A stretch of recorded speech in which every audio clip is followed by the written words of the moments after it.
Allah, kini dan sepanjang masa. Amin.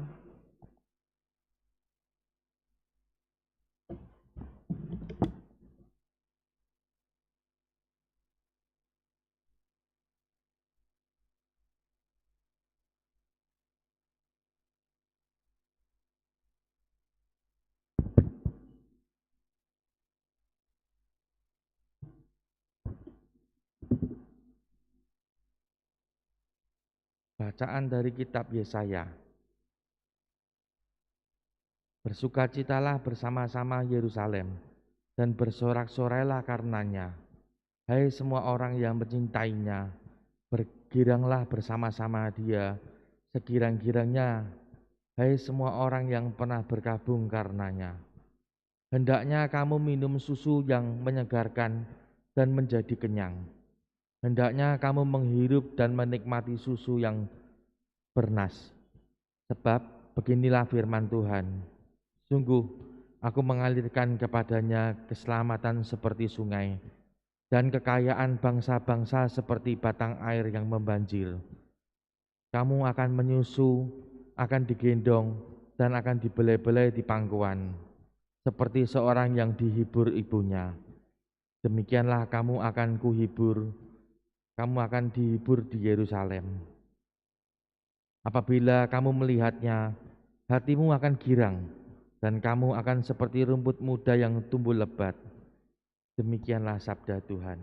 Syukur kepada Allah. Refren, jagalah aku dalam damai-Mu ya Tuhan. Jagalah aku dalam damai-Mu ya Tuhan. Tuhan, aku tidak tinggi hati dan tidak memandang dengan sombong. Aku tidak mengejar hal-hal yang terlalu besar atau hal-hal yang terlalu ajaib bagiku. Jagalah aku dalam damai-Mu ya hati-Mu ya Tuhan. Tuhan. Sungguh, aku telah menenangkan dan mendiamkan jiwaku, seperti anak yang disapih berbaring dekat ibunya.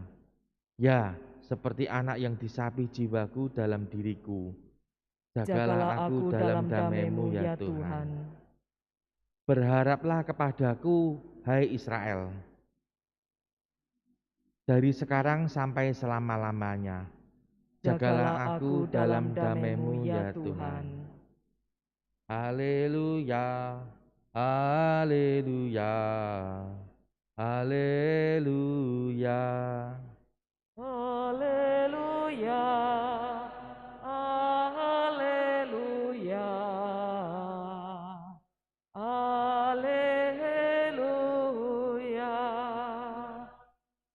Aku bersyukur kepadamu Bapa, Tuhan langit dan bumi, sebab misteri kerajaan-Mu Kau nyatakan kepada orang kecil.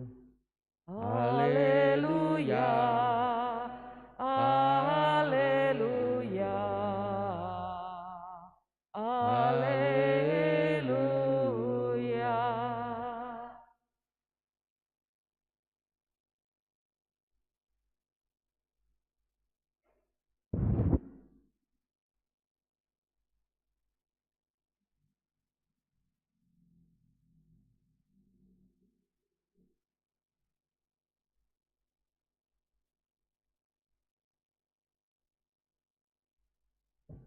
Tuhan bersamamu. Dan bersama rohmu.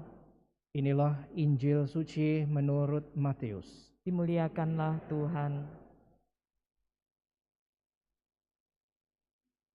Sekali peristiwa datanglah murid-murid kepada Yesus dan bertanya, "Siapakah yang terbesar dalam kerajaan surga?" Maka Yesus memanggil seorang anak kecil dan menempatkannya di tengah-tengah mereka lalu berkata, "Aku berkata kepadamu, sungguh jika kamu tidak bertobat dan menjadi seperti anak kecil ini, kamu tidak akan masuk ke dalam kerajaan surga. Sedangkan barang siapa merendahkan diri dan menjadi seperti anak kecil ini, dialah yang terbesar dalam kerajaan surga. Barang siapa menyambut seorang anak seperti ini dalam namaku, ia menyambut aku." Demikianlah sabda Tuhan. Terpujilah Kristus.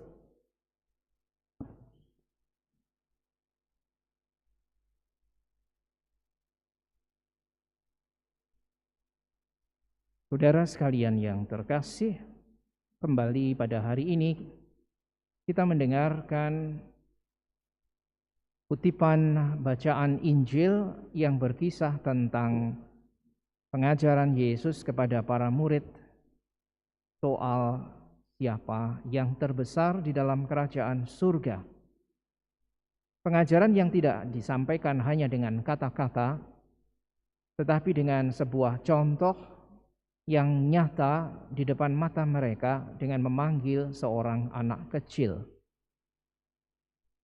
Panggilan kepada anak kecil yang menempatkan anak itu di tengah-tengah mereka. Tidak ada kisah penolakan di sana. Tidak juga diceritakan misalnya kerewelan atau mungkin dikisahkan pemberontakan bahkan. Tidak ada. Kisahnya hanya mengatakan bahwa Yesus menempatkan anak kecil itu di tengah-tengah mereka dan lalu mengatakan, lihat, kalau kamu tidak bertobat dan menjadi seperti anak kecil ini, kamu tidak akan masuk ke dalam kerajaan surga. Anak kecil itu tidak berbuat apa-apa. Yesus hanya memanggilnya dan menempatkan di tengah-tengah mereka dan anak itu patuh taat. Saudara sekalian yang terkasih, maka dari pengajaran ini kita memang bisa melihat, kita bisa merasakan, kita bisa mendengarkan bahwa kebesaran di dalam kerajaan surga terletak pada ketaatan kita, pada kemauan kita untuk berani menggantungkan diri sepenuhnya kepada Allah. Dan itu yang tadi Yesus lakukan dengan mengambil anak kecil. Dan dia katakan, jadilah seperti ini, tanpa penolakan, tanpa debat, tanpa misalnya juga pemberontakan. Anak itu patuh kepada Yesus, diam dan mendengarkannya. Maka inilah yang menjadi ukuran kebesaran di dalam kerajaan surga. Ternyata bukan misalnya kebebasan semau-maunya sehingga kita bisa melakukan apa saja yang kita inginkan. Kebesaran justru terletak pada ketergantungan kita pada Allah. Kehendak kita untuk percaya kepadanya dan yakin bahwa apa yang menjadi kehendaknya adalah baik di dalam hidup kita. Hari ini gereja memperingati pesta Santa Teresia yang disebut juga dari Teresia kanak-kanak Yesus. Karena memang sejak kecil Teresia memberikan hatinya kepada Yesus. Tadi kita dengarkan di dalam pengantar, di usia yang amat belia ia masuk biara dan hidupnya tidak lama karena sakit lalu meninggal. Tetapi pengalaman hidup itu menunjukkan bahwa ketergantungan kepada Allah memang sungguh mendatangkan sukacita. Pun di dalam sakitnya, Teresia tersenyum dan memandang penuh percaya kepada Kristus yang menemaninya. Ia yakin bahwa hidupnya adalah hidup yang dipersembahkan kepada Kristus, dan karena itu pun kalau di dalam biara ia mengalami sakit dan kemudian meninggal, ia meninggal dengan bahagia. Maka mari saudara sekalian yang terkasih, kita mohon kerendahan hati untuk boleh semakin percaya dan menyerahkan hidup kita kepada Tuhan, karena kita tahu Tuhan juga memperhatikan hidup kita. Tidak selalu mungkin seperti yang kita inginkan dan kita harapkan, tetapi percayalah bahwa Tuhan memperhatikan hidup kita dan menginginkan, bahkan mewujudkan kalau kita mau bekerja sama, apa yang baik di dalam hidup kita.